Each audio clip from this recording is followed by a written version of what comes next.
Jai Sairam, welcome back to my channel. இன்றைக்கி இந்த பதிவில் பௌர்ணமி திருவண்ணாமலை கிரிவலம் போகிறதுக்கான நேரம், எப்போ திதி ஆரம்பிக்குது, வழிபாட்டு முறை பற்றி இந்த பதிவில் நாம் பார்க்கலாம். அதாவது திருவண்ணாமலை அண்ணாமலையார் கோயில் பஞ்சபூத ஸ்தலங்களில் அக்னி ஸ்தலமாக இருக்குது. இங்கே சிவபெருமான் மலையின் உருவில் எழுந்தருளிப்பதாக ஒரு ஐதீகம் இருக்குது.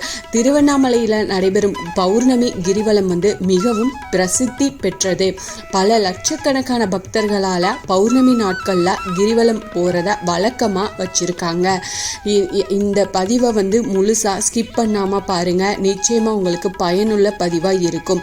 என்னோட சேனலுக்கு தொடர்ந்து சப்போர்ட் பண்ணுங்கள். லைக் பண்ணுங்கள், ஷேர் பண்ணுங்கள், கமெண்ட் பண்ணுங்கள், மறக்காமல் சப்ஸ்கிரைப் பண்ணுங்கள், பெல் ஐக்கானை கிளிக் பண்ணுங்கள். திருவண்ணாமலை தலத்துக்கே உரிய சிறப்புக்குரிய வழிபாடாக இருக்கக்கூடியது கிரிவலம் தான். மலையை வலம் வழிபடுறது சிவனை வலம் வழிபாடு செய்கிறதுக்கு சமமாக பார்க்கப்படுது. கிரிவலம் அண்ணாமலையாரை வழிபட்டோம் அப்படின்னா சிவபெருமானின் பரிபூரண அருளும் பெரும் புண்ணியமும் நமக்கு கிடைக்கும் அப்படின்ற ஒரு பெரிய நம்பிக்கை இருக்குது. ஒவ்வொரு மாதமும் பௌர்ணமி அன்னைக்கு கிரிவலம் வர்றது மிகவும் சிறப்பு வாய்ந்ததாக பார்க்கப்படுது. பௌர்ணமி நிலவின் ஒளி அண்ணாமலை மீது படும்போது அது ஆன்மீக சக்தியை அதிகரிக்குது அப்படின்னும், அந்த சமயத்தில் கிரிவலம் வந்தோம் அப்படின்னா சிவனின் அருளை முழுமையாக நாம் பெறலாம் அப்படின்னும் நம்பப்படுது. குறிப்பாக பௌர்ணமி அன்னைக்கு சித்தர்களும் யோகிகளும் அருவ வடிவில் மலையை வலம் வருவாங்க அப்படின்னு சொல்லப்படுது. இந்த கிரிவல பாதை சுமார் 14 கிலோமீட்டர் தூரம் இருக்கு.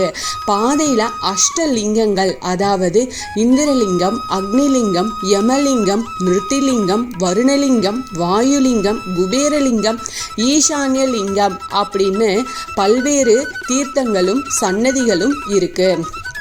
பக்தர்கள் இந்த லிங்கங்களை வழிபட்டு தங்கள் வேண்டுதலை நிறைவேற்றிக்கலாம். அவ்வளவு சக்தி வாய்ந்த ஒரு ஸ்தலம்னே சொல்லலாம். கிரிவலம் வர்றதுனால பாவங்கள் நீங்கும், மன அமைதி கிடைக்கும், நோய் நொடிகள் அகலும், அதுக்கப்புறம் சகல சௌபாகியங்களும் கிடைக்கும் அப்படிங்கிறது பக்தர்கள் கிட்ட ஒரு பெரிய நம்பிக்கை இருக்கு. மனதார அண்ணாமலையாரை நினைச்சு இந்த கிரிவலத்தை வலம் வந்தோம் அப்படின்னா நினைச்ச காரியங்கள் ஈடேறும்.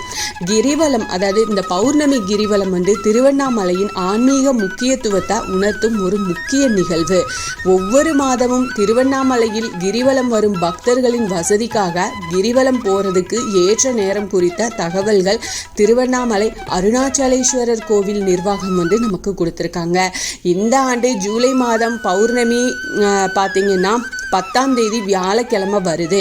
அன்னைக்கு அதிகாலை 2:36 மணிக்கு துவங்கி ஜூலை 11ஆம் தேதி அதிகாலை 3:11 மணி வரைக்கும் பௌர்ணமி திதி இருக்கு. இதனால கிரிவலம் போகும் பக்தர்கள் ஜூலை 10ஆம் தேதி அன்னைக்கு காலை 10:35 மணிக்கு கிரிவலத்தை போகிறதுக்கு ஆரம்பிக்கலாம்.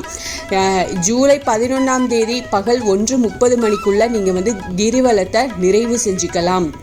இந்த திருவண்ணாமலையின் ஒவ்வொரு கிழமை, திதி, மாதம், நட்சத்திரம், நேரம், இதில் கிரிவலம் போகிறதுக்கு ஒவ்வொரு பலன்கள் இருக்கு. அப்படி வியாழக்கிழமையில் திருவண்ணாமலையில் கிரிவலம் போனோம் அப்படின்னா சகலவிதமான, அதாவது திருமண தோஷங்கள் நீங்கும், ஞானம், செல்வம், செல்வ செழிப்பு எல்லாமே கிடைக்கும்.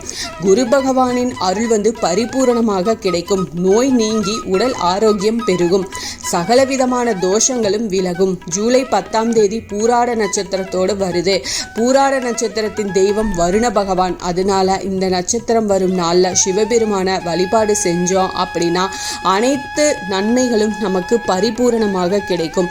உங்களுக்கு எப்படிப்பட்ட பிரார்த்தனைகள் இருந்தாலும் உங்களால் முடியும் அப்படின்னா நீங்கள் கண்டிப்பாக அந்த கிரிவலம் போய் அண்ணாமலையாரை ஆத்மார்த்தமாக மனதார பிரார்த்தனை பண்ணிக்கோங்க. நிச்சயமாக உங்களுடைய கோரிக்கையை நிறைவேற்றி கொடுப்பாரு. ரொம்ப சந்தோஷமாக நீங்கள் போயிட்டு வாங்க. கண்டிப்பாக உங்களுடைய எண்ணங்கள் எல்லாமே ஈடேறும்.